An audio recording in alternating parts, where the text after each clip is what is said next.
ये theoretical part है आपका, तो इसमें थ्योरी है, 4-5 पॉइंट का नोट करना पड़ेगा।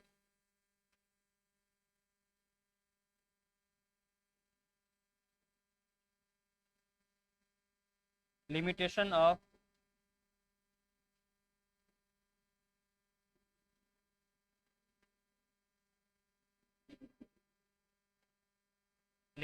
Of Bohr's model, Bohr model का लिमिटेशन।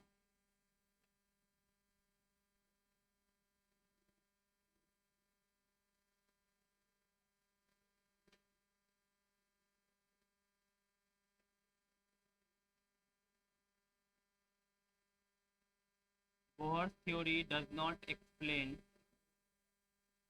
द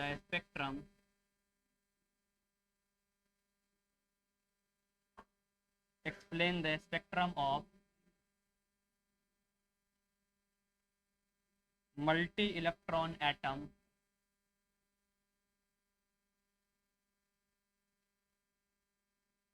या आयन। यानी हम सब लोगों ने यह देखा था कि बोहर ने एक इलेक्ट्रॉन वाले के लिए तो बताया था चीज, हाइड्रोजन के लिए। बार बार आप पढ़े हाइड्रोजन स्पेक्ट्रम, यानी हाइड्रोजन के पास कितना इलेक्ट्रॉन, 2 या 3, एक ही इलेक्ट्रॉन। तो हाइड्रोजन के लिए बात बताई गई थी, लेकिन हाइड्रोजन के अलावा मल्टी इलेक्ट्रॉन मतलब एक से अधिक, ज्यादा इलेक्ट्रॉन वाले के लिए स्पेक्ट्रम को उन्होंने डिस्क्राइब या नहीं बताया, नहीं किया, नहीं बताया। इस चीज ये इसका क्या हो गया, कमी रह गया, या इसका लिमिट रह गया कि एक ही इलेक्ट्रॉन वाला बता पाए, 2 इलेक्ट्रॉन 3 इलेक्ट्रॉन वाला बात नहीं बता पाए।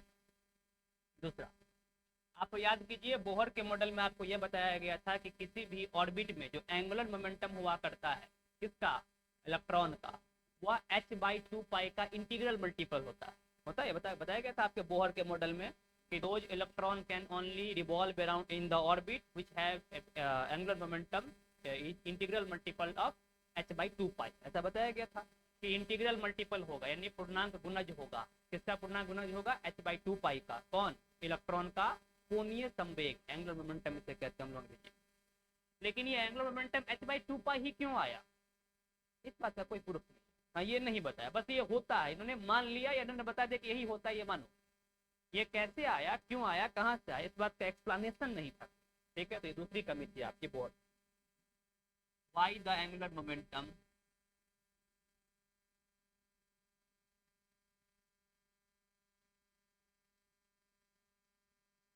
why the angular momentum of revolving electron why the angular momentum of revolving electron is equal to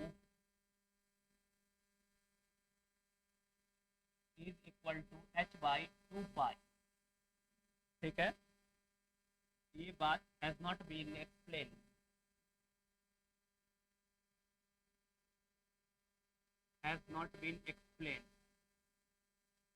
ठीक है, बाई बोहर ने इसको एक्सप्लेन नहीं किया।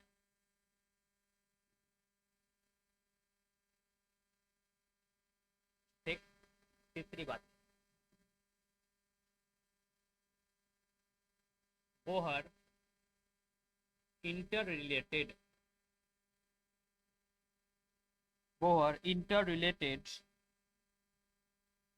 Quantum theory of radiation,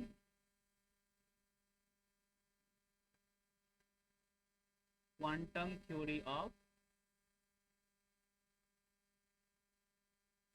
theory of radiation and classical law of physics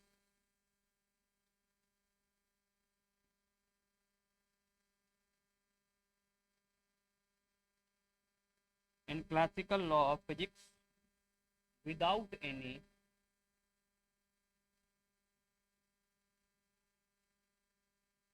theoretical law of physics without any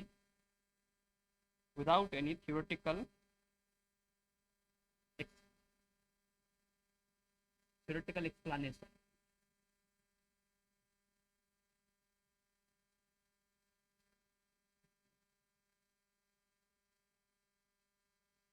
Take fourth point, Bohr theory does not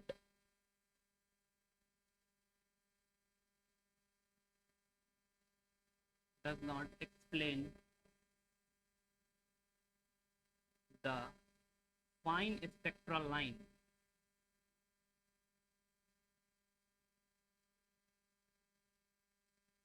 fine spectral lines, fine मतलब पतले पतले जो spectral line आ रहे थे, ऐसा क्यों आ रहा है, इस बात का उन्होंने एक्सप्लेनेशन नहीं दिया। ठीक, पांच,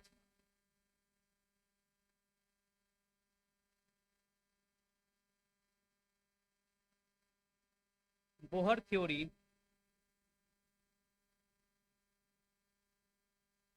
does not explain, does not explain the splitting of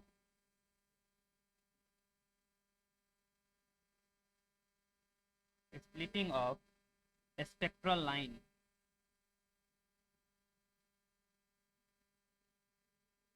in the presence of in the presence of magnetic field,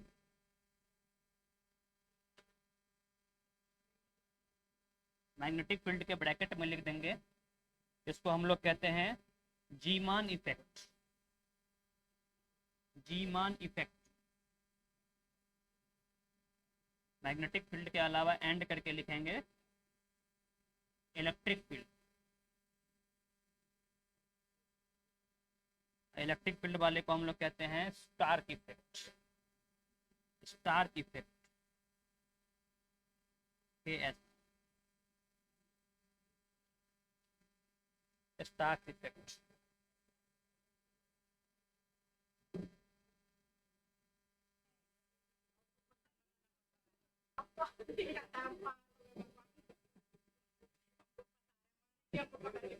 पढ़िए, लिमिटेशन, लिमिटेशन कहने का मतलब मैंने क्या बताया, कमी।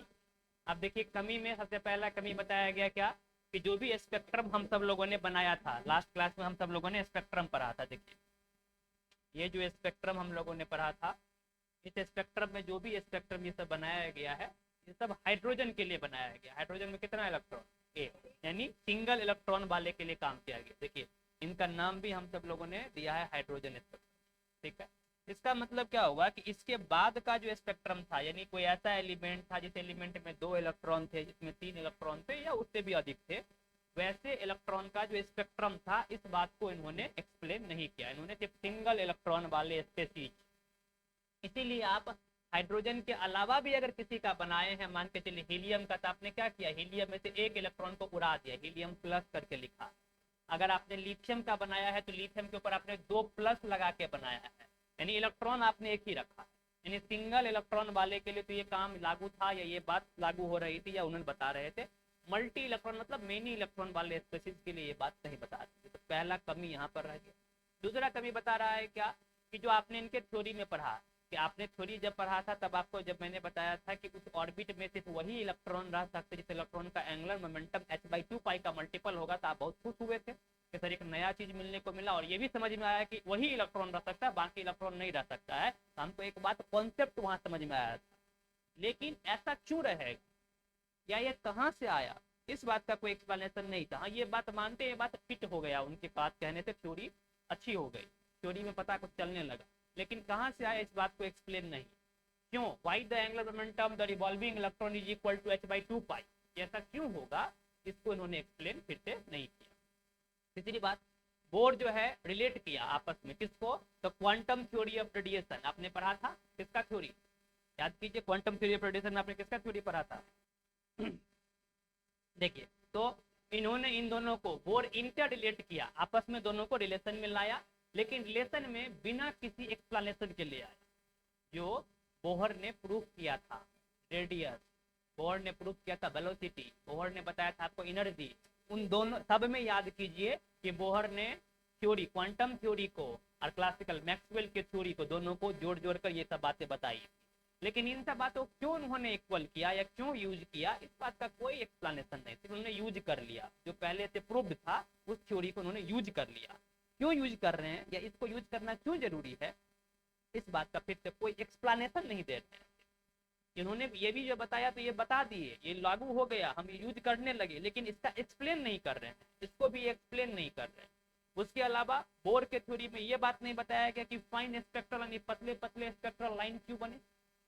स्पेक्ट्रम तो पूरा बैंड बनना चाहिए था, पूरा धारी बनना चाहिए था स्पेक्ट्रम में, लेकिन ये पतले पतले लाइन बने। मैंने बताया था आपको कि पूरा का पूरा धारी नहीं बनता, एक लाइन बनता है, फिर बीच में ब्लैक काला रहेगा, फिर लाइन बनेगा, फिर काला रहेगा, फिर लाइन बनेगा, यानी पतले पतले लाइन बन रहे हैं। ऐसा फाइन स्पेक्ट्रल लाइन क्यों बन रहा है, पूरे धारी क्यों नहीं बन रही है, इस बात को फिर इन्होंने नहीं बताया।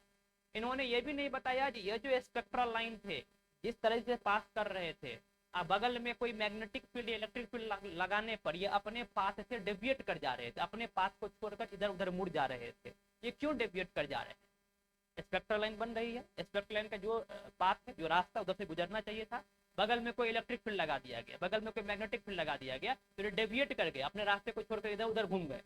ऐसा क्यों हो पाया। Bore theory does not explain the splitting of spectral, ये क्यों इधर स्प्लिट करिए, क्यों इधर की उधर भागे, उधर की उधर भागे, क्यों ऐसा हो गया, किसके प्रेजेंस में, मैग्नेटिक फील्ड के प्रेजेंस में या इलेक्ट्रिक फील्ड के प्रेजेंस में। ये बात बताया गया बाद में, इसलिए इसका किसके द्वारा, जी मान के द्वारा, व्यक्ति का नाम, इसलिए इसका नाम जी मान इफेक्ट है। और इलेक्ट्रिक फील्ड वाला बताया गया स्टार के द्वारा, इसलिए नाम इसका स्टार इफेक्ट। तो जी मान इफेक्ट को और स्टार इफेक्ट को फिर से इन्होंने एक्सप्लेन नहीं किया। ये सब बातें इनके थ्योरी में कमी रह गई। लेकिन एक गौर किया जाए, भैया कमी तो है, लेकिन कोई खास ऐसी कमी नहीं दिख रही है। इन्होंने एटम को जब एक्सप्लेन किया तो एटम में बहुत सारा चीज एक्सप्लेन कर दिया। एटम में इलेक्ट्रॉन के रेडियस, ऑर्बिट का रेडियस, ऑर्बिट में कितनी एनर्जी है, ऑर्बिट का इलेक्ट्रॉन का स्पीड, ये सब एक्सप्लेन कर दिया इन्होंने। इलेक्ट्रॉन कितने रहे, कहाँ रहेंगे, ये सब सारे बातें को स्पेक्ट्रम बनाएंगे, कितना एनर्जी एक सेल दूसरे सेल में होगा, कितना डिफरेंस होता है एनर्जी का, आएंगे तो कितना रेडिएट करेंगे एनर्जी, इन सब बातों को, मैक्सिमम बातें तो हमारे पास हो गया, पता चल गया हमें। बस ये छोटे छोटे बातें को एक्सप्लेनेशन नहीं दिया है। इसलिए बोहर का जो मॉडल था वो सबसे सक्सेसफुल मॉडल। बोहर का जो मॉडल था किसमें, पार्टिकल नेचर में। अभी तक जो भी हम मॉडल पढ़ रहे हैं वो सब पार्टिकल नेचर के लिए पढ़ रहे हैं। ये मान रहे हैं कि जो आपके एटम है वो छोटे कण, ऐसा हम मान के चल रहे हैं। आपने जो थॉमसन मॉडल पढ़ा उसमें भी हमने छोटे छोटे पार्टिकल माने थे, आपने रदरफोर्ड मॉडल पढ़ा वहां भी छोटे छोटे पार्टिकल माने थे, और बोहर के मॉडल में भी हम सब लोग छोटे छोटे पार्टिकल को मान रहे, इसीलिए हम लोग क्वांटम थ्योरी का यूज कर रहे हैं। क्वांटम थ्योरी क्या बताता है कि इलेक्ट्रोमैग्नेटिक वेव जो है वो पार्टिकल से बने हुए है ना। तो पार्टिकल नेचर में सबसे बेस्ट एक्सप्लेनेशन बोहर के मॉडल के द्वारा दिया गया, तो ये अभी का सबसे बेस्ट मॉडल है। इसीलिए इस मॉडल में कुछ खास कमी आपको नहीं दिख रहा है, बहुत कम कमी दिख रहा है, और यह थ्योरेटिकल कमी दिख रहा है ना। यहाँ तक आपका हो गया बोहर मॉडल कंप्लीट। लेकिन बाद में ऐसा देखा गया कि कुछ ऐसे फिनोमेनन थे, कुछ ऐसी घटनाएं थी जो पार्टिकल नेचर पर प्रूव नहीं हो पाया। इसीलिए उसके बाद वेव थ्योरी का कॉन्सेप्ट आना, और वेव थ्योरी से आपने बोहर के मॉडल को पढ़ने के लिए पहले क्लासिकल लॉ ऑफ फिजिक्स है ना, मैक्सवेल का थ्योरी, इसका थ्योरी क्या नाम है आपका, प्लैंक का थ्योरी, फिर आपका फोटो इलेक्ट्रिक इफेक्ट, आइंस्टाइन का थ्योरी, इन सब चीजों को जाना, तब आपने बोहर के मॉडल को समझा, या उसी के आधार पर बोहर का मॉडल एक्सप्लेन हुआ। इसी प्रकार से दो थ्योरी फिर से आपको पढ़नी पड़ती है क्वांटम मॉडल को एक्सप्लेन करने। एक थ्योरी है किसका, मैटर वेव का, वो डी ब्रोई के द्वारा दिया गया, ठीक है। स्पेलिंग में हम लोग डी ब्रॉगली लिखते हैं, पढ़ते हैं डी ब्रोई, ठीक है।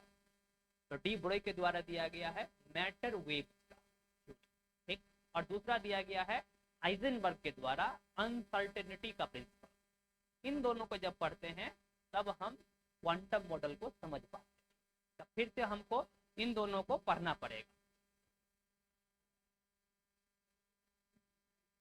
नहीं, इलेक्ट्रॉन का एटम के अंदर जो इलेक्ट्रॉन है, इलेक्ट्रॉन का जो वेवलेंथ है, वेवलेंथ को रिप्रेजेंट करते हैं लैम्डा से। ये जो सिंबल बना लैम्डा का सिंबल बना हुआ, लैम्डा से वो इनवर्सली प्रोपोर्शनल है। इनवर्सली मतलब 1/, प्रोपोर्शनल है किसके, मोमेंटम के, मोमेंटम के। तो हम इसको ऐसे लिख सकते हैं कि lambda is inversely proportional to momentum, ऐसा लिख सकते हैं।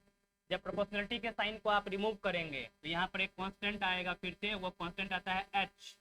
एच को आप पहले से जानते हैं, एच को हम प्लैंक कांस्टेंट के नाम से पुकारते हैं, आगे हम पीछे हमने पढ़ा है। एच फिर से क्या है आपका, प्लैंक कांस्टेंट।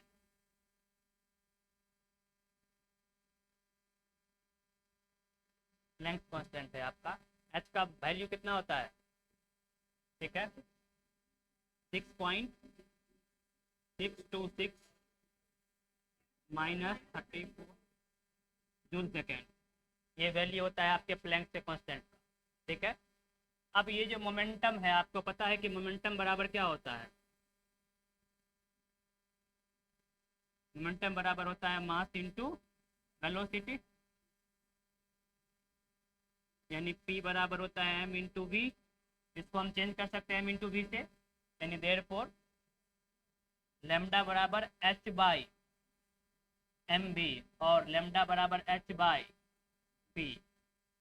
ये पहली बात बता रहे हैं डी ब्रोय। डी ब्रोय आपको ये बता रहा है कि जो वेवलेंथ है किसी भी इलेक्ट्रॉन का, अब वेवलेंथ किसका होता है? वेव्स का। ध्यान करो, वेवलेंथ किसका होता है? वेव्स का। तो वेव्स नेचर की बात बता रहा है, जो किसके इनवर्स प्रोपोर्शनल है? मोमेंटम के। मोमेंटम, अब मोमेंटम क्या है? मोमेंटम किसका होता है? पार्टिकल का। पार्टिकल का मोमेंटम मास वेलोसिटी किसका होगा? पार्टिकल का होगा। यानी दोनों को ये कंबाइन कर रहे हैं, डुअल नेचर को शो कर रहे हैं। डुअल नेचर को शो कर रहे हैं, डुअल मतलब दोनों बिहेवियर को, पार्टिकल के बिहेवियर को भी और वेव्स के बिहेवियर को, दोनों को ये कंबाइन कर रहे हैं। इसीलिए बता रहे हैं जो वेवलेंथ है आपके इलेक्ट्रॉन का, वो इनवर्सली प्रोपोर्शनल है किसके? मोमेंटम के। तो मैंने लिखा lambda is inversely proportional to 1/p। ठीक। लैम्डा इक्वल टू, यहाँ पर एक इनवर्स प्रोपोर्शनलिटी के साइन को हटाया तो एक कांस्टेंट आया। कांस्टेंट कौन सा है आपका? h से डिनोट करते हैं। h कहते हैं प्लैंक कांस्टेंट को, जिसका वैल्यू है 6.626 इंटू 10⁻34 जूल सेकेंड। ठीक है। यहाँ से p मोमेंटम क्या होता है? मास इंटू वेलोसिटी होता है। तो मोमेंटम को मैंने चेंज किया मास इंटू वेलोसिटी से, इसको हम लिख सकते हैं lambda equal to h by m v. ठीक है। अब यहाँ पर कोई भी मैटर होगा, कोई भी मैटर होगा जो किसी भी स्पीड से चल रहा होगा, तो मास इंटू वेलोसिटी को डालेंगे तो उससे कितना वेवलेंथ का वेव निकल रहा होगा ये पता चल जाएगा। जैसे ये बॉडी है, ये बॉडी के पास कुछ ना कुछ मास होगा। अब इस बॉडी को इतने वेलोसिटी से हम भगा रहे हैं, इस बॉडी के पास मास भी है, वेलोसिटी के पास मोमेंटम होगा। जैसे मोमेंटम होगा तो हम मोमेंटम का वैल्यू यहाँ डाल के ये बता सकते हैं ना कि लैम्डा का वैल्यू क्या होगा। लैम्डा क्या है? वेवलेंथ। यानी यह जो मैटर भाग रहा है अभी यहाँ इधर इस स्पीड से, इस मैटर से कितने वेवलेंथ के वेव रेडिएट कर रहे होंगे, इस बात को हम बता सकते हैं। इसी वेव्स का नाम है मैटर वेव। इसी वेव्स का नाम है मैटर वेव, जो आपने पीछे पढ़ा। ये वेव जो डुअल नेचर वेव्स पढ़ा ना, वेव, ये इसी का नाम मैटर वेव है। यानी हर एक बॉडी से, हर एक बॉडी से, हर एक मैटर से जिसके पास मास है, वेलोसिटी है, उससे वेव्स रेडिएट होते रहते हैं। हम लोग इससे पहले जानते थे वेव सिर्फ किससे आते हैं? चार्ज बॉडी से। चार्ज बॉडी में भी कैसा मोशन? एक्सेलरेटेड मोशन या ऑसिलेटेड मोशन में सिर्फ हमारे वेव्स निकलते हैं। अभी हम क्या बता रहे हैं कि किसी भी मैटर से, जो कि मैटर का भी डुअल बिहेवियर होगा, इनके अकॉर्डिंग, डी ब्रोय के अकॉर्डिंग, कि अगर लाइट के पास दोनों बिहेवियर है, पार्टिकल का भी और वेव्स का भी, तो किसी भी मैटर के लिए ये बात सही हो सकता है। क्योंकि लाइट पार्टिकल है, तो लाइट के पास दोनों बिहेवियर है, पार्टिकल नेचर भी है, वेव्स नेचर भी है। आपने पढ़ा होगा क्लास 10th में, वेव्स नेचर से आप क्या प्रूव करते थे लाइट का? डिफ्रैक्शन। याद कीजिए, डिफ्रैक्शन किससे प्रूव होता था? वेव्स नेचर से। और जो आप बाकी चीज पढ़ते थे, फोटोन वाली एनर्जी वाली बात पढ़ते थे, वो किससे प्रूव होता था? पार्टिकल नेचर से। यानी लाइट के पास डुअल बिहेवियर था। तो कह रहा है अगर लाइट के बात ये बात सही है तो यह बात किसी भी मैटर के लिए सही हो सकती है। ठीक है। तो अब मैटर से निकलने वाले वेव मैटर वेव कहलाएंगे। क्या कहलाएंगे? मैटर वेव कहलाएंगे। तो ये मैटर वेव की बात हम लोग कर रहे हैं। अब इसका प्रूफ ये नोट किया आप लोगों ने, नोट कर लीजिए, इसका नेक्स्ट पेज पर देखेंगे। आइंस्टाइन के इक्वेशन के अकॉर्डिंग एनर्जी क्या होता है? पढ़ा आपने? आइंस्टाइन के इक्वेशन के according energy equal to mc² होता है। आपने पढ़ा पिछले क्लास में भी, इसमें भी पढ़ा पीछे। आइंस्टाइन के अकॉर्डिंग एनर्जी का वैल्यू क्या होता है? E बराबर होता है mc², जहाँ पर m क्या है? मास किसी भी बॉडी का। c क्या है? Velocity of the light.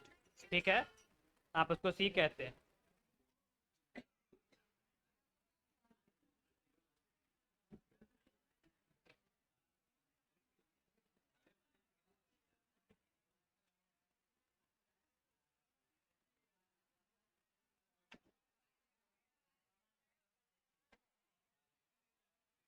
इसके बाद हाँ, दो इसको प्रूव कर लेते, 2 मिनट चले जाते।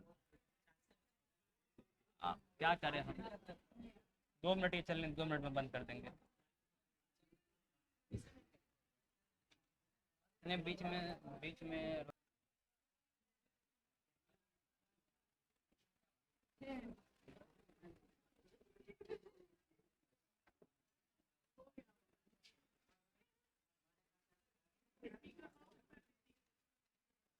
ठीक है।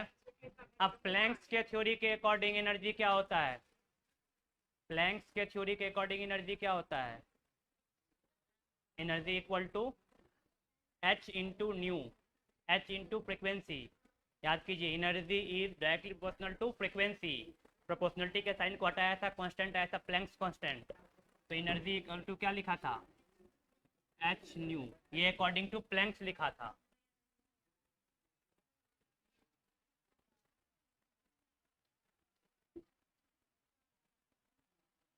अकॉर्डिंग टू प्लैंक्स थ्योरी ये बातें हमने लिखी थी।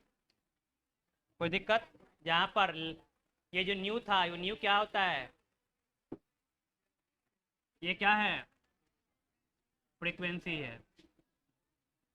और न्यू का वैल्यू कितना होता है? सी अपॉन लेमडा। यहाँ पर लेमडा क्या है? हाँ,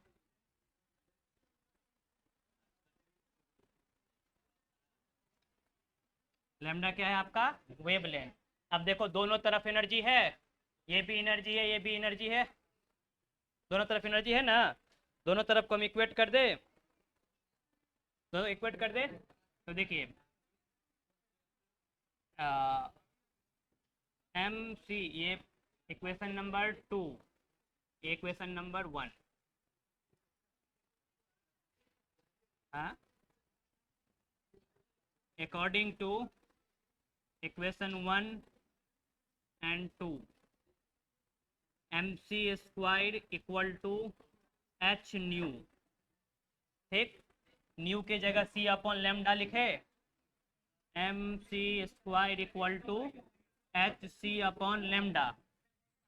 यहाँ सी से एक सी कैंसिल हो जाएगा, तो देखिए एम सी बराबर हो गया h by lambda. M into c, m is the mass and C is the velocity. Mass into velocity क्या होता है? मोमेंटम। ठीक है, तो हम एम इंटू सी को क्या लिख दे? मोमेंटम लिख दे। मोमेंटम इक्वल टू क्या आ गया? H by lambda. तो लेमडा इक्वल टू क्या आ गया?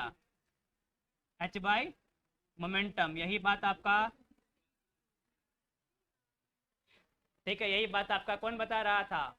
डी ब्रोई बता रहा था कि लेमडा जो है डायरेक्ट इनवर्सली प्रोपोर्शनल हुआ करता है मोमेंटम का। ये पीछे जो हमने लिखा है पॉइंट, ये वाला, ये lambda equal to h by p आया था। यहाँ भी आपका क्या आया? Lambda equal to h by p. यही बात इन्होंने प्रूव किया दो थ्योरी को यूज करके, आइंस्टाइन के थ्योरी को यूज करके और प्लैंक्स के थ्योरी को यूज करके। दोनों में एनर्जी का वैल्यू लिखा हुआ है। एक में एनर्जी का वैल्यू एम सी स्क्वायर आता है, एक में एनर्जी का वैल्यू एच न्यू आता है, जहाँ पर न्यू फ्रीक्वेंसी है, यहाँ पर एम मास है, सी वेलोसिटी ऑफ द लाइट है। दोनों एनर्जी है, दोनों को हमने इक्वल कर दिया, दोनों को इक्वल कर दिया। तो न्यू के जगह हम सी बाई लेमडा, फ्रीक्वेंसी क्या होता है? सी अपॉन लेमडा हुआ करता है फ्रीक्वेंसी का। लेमडा वेवलेंथ है, सी स्पीड का फ्लाइट है। हमने सी अपॉन लेमडा रखा, उसकी जगह सी से सी एक कैंसिल हो गया, बच गया हमारे पास M into C, where M is the mass and C is the velocity. तो मास इंटू वेलोसिटी क्या होता है आपका? इसको मैंने चेंज कर दिया मोमेंटम से। Momentum equal to h upon lambda, lambda को उधर ले गया तो lambda equal to h by p, यानी कि एच बाई मोमेंटम। यही बात डी ब्रोई बता रहे थे, तो ये बात यहाँ से आपका प्रूफ हो जाता है। ठीक, बाकी बचे हुए को नेक्स्ट क्लास में करेंगे।